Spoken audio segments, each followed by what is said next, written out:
consegnarla al marito. O Imeneo Imene, o Imene Imeneo, cingi le tempie di maggiorana intrecciata in fiorite corone, gradevolmente odorosa.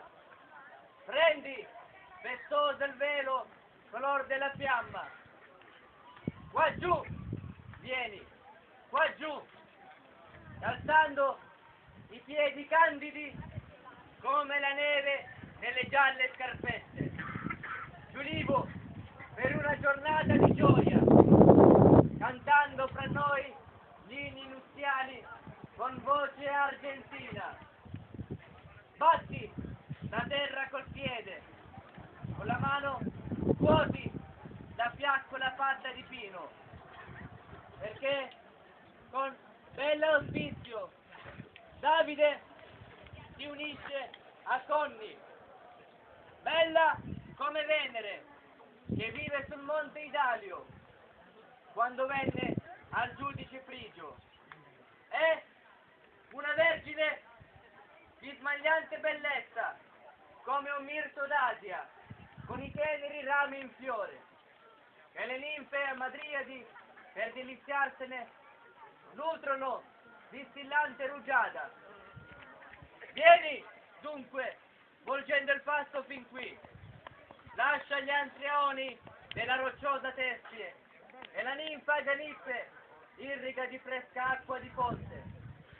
Chiama alla casa la padrona di casa, innamorata del nuovo sposo, cingendole il cuore ed amorosa passione con la vinghiata edera, errando qua e là, circuisce il tronco.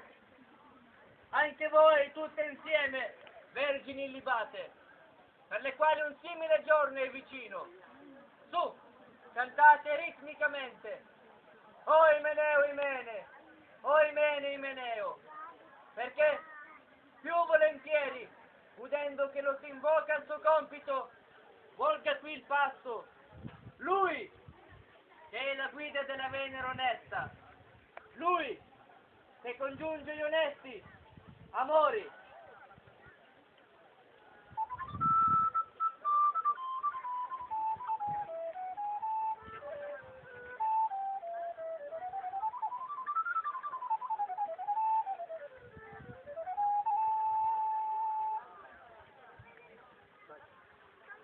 Vespero è spuntato. O giovani, alzatevi. Vespero finalmente alza nel cielo la sua fulgida luce tanto attesa. È già tempo di alzarsi.